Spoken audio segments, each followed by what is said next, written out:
Hail to all the soldiers, brother and sister, that are in the true army of darkness. Well, tonight, I'm going to do an instructional video, but it's also going to explain some things that have been going on recently, as always with me. So, tonight's topic is what we'll call the mind of a champion. So, let's delve into this. What does it mean to be a champion? Does it have to do with how big you are, or how strong you are, or the belt that's around your waist, or does that word also mean something else? Because I saw a post online about the WWE and the causes they champion, not simply who their champion is. They champion the cause of breast cancer in women, which is a worthy cause to champion. And so Stephanie McMahon goes and champions this cause by taking pictures with women, and then they sell it, and they sell her ring gear and stuff, and they donate this to breast cancer research. And that's a worthy cause. So for that cause in the WWE, Stephanie McMahon is their champion, not Brock Lesnar. I don't think Brock Lesnar would make a very good champion at anything. And it's because of who he is. The reason people don't like him at all. Because he's just a big bully that knows nothing. And as that relates to us as Satanists, we have a similar problem amongst us. We have a bunch of bullies, magical bullies, I guess we'll call them, who like to throw around names and throw energy around and curse people and do all this to try and prove that they're superior to everybody so that everybody will worship them individually. Now, I get accused of this, but of course I also get accused of a lot of other things by these people that I didn't do. So, again, you could take the things they say with me with about this much of a grain of salt.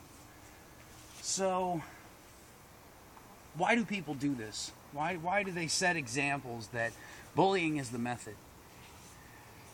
And I guess it's because they attract people that like to bully people.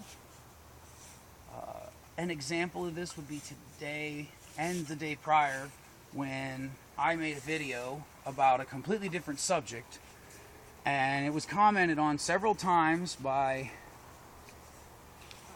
Pope Robert Fraze about all this other stuff, and he wouldn't stop, and he wouldn't stop, and finally somebody else, another brother of mine in the army, commented that he needed to worry about other things rather than just spouting bullshit all day. But he wouldn't hear anything about that, and by the time I recognized that this was even going on, there were a ton of comments for no reason, and so I told him off myself. And he didn't like that, so he tried telling me off himself, and I started, I guess what you'd call using internet magic on it. Because I have this new thing that people that read my pages know about. It's called the whoosh. And I suggest that my brothers and sisters start using this too, in their own ways and in their own fashion, so everybody can be purely individual.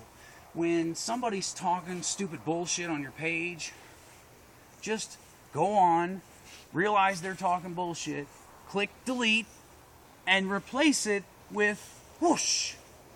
Because then all their stupid bullshit magically goes away. And they say that I don't teach people how to help themselves. These people like Robert Fraze, who after he got mad at me, tried to make an audio retort and refer to the army that I don't even run because he thinks I try to run it as a little army because he thinks he's in charge. Now, I hate to bother you, Pope, but there's reality knocking at the door. And you can't possibly be in charge of an army that isn't even yours. I couldn't possibly be in charge of an army that isn't even mine. The difference being that I respect the soldiers in the army, and you bash any soldiers that aren't yours. And then when challenged directly, you run and hide behind them like a little bitch. And I deal with this, and I deal with comments from his friends who come at me and, oh, now they're making comments and they're messaging me, oh, you can't talk about our Pope like that. I can say anything about that man I choose to, especially if it's the truth.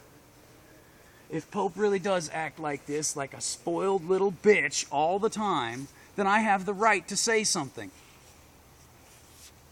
And Conversely, on the other topic that I discussed, if I believe that Brock Lesnar is a bully, and the WWE, who claims to champion the cause against bullying, refuses to let a veteran, which is one of their causes, who deployed 3 times and didn't even get to see him at the FOB, to come on Monday Night Raw with all the ideas that I have and fix it, well, I have the right to tell them that they're stupid for that.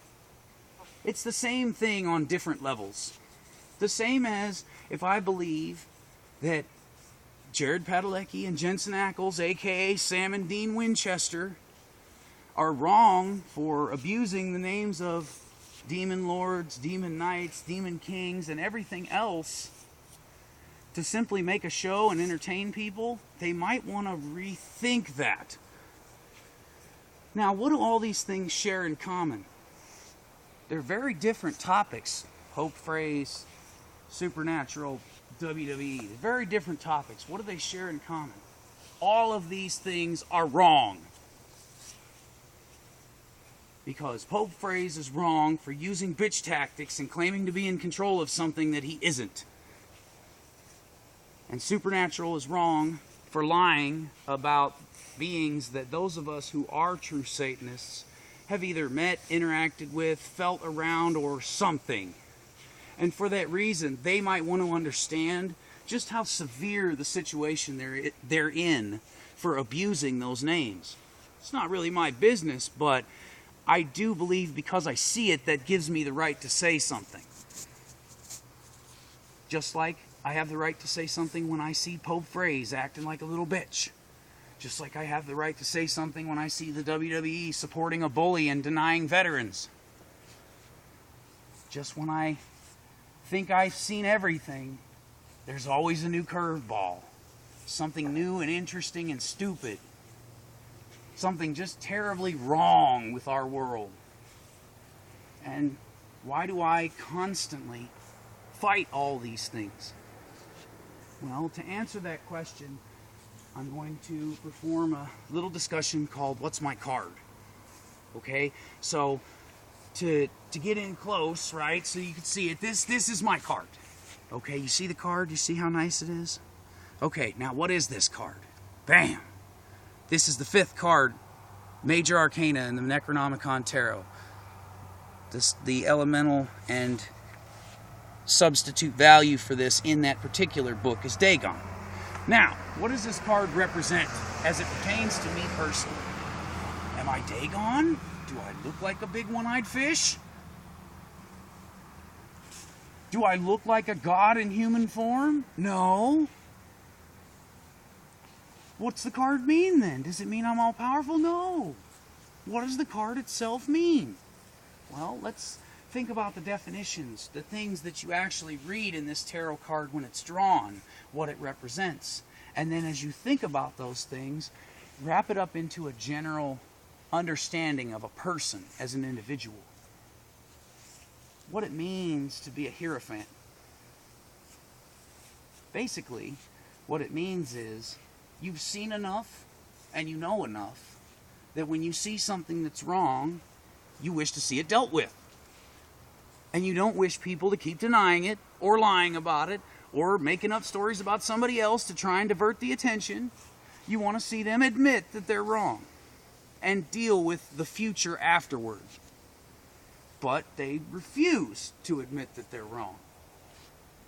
Mostly by attacks via magic or comments or whatever, and in the case of the major corporations, just flat out ignoring that it's ever been said. So because these are the two ways that these two sets of individuals are dealing with this, I deal with it in my own way. Because, yes, I play magic tricks on Pope and his stupid friends, and whoosh, their comments disappear off my page. I don't care what they think. Why would I care about the rantings of idiots that are more concerned with their ego than learning anything? And I don't care if the WWE cares that I spent the majority of the night while I was watching Raw blowing up their Facebook page with comments about why the whole show was shit. If they don't like it, that's not my fault. Because if it's the truth, you shouldn't be embarrassed of it. And if you're embarrassed of it, it shouldn't be the truth. Class dismissed.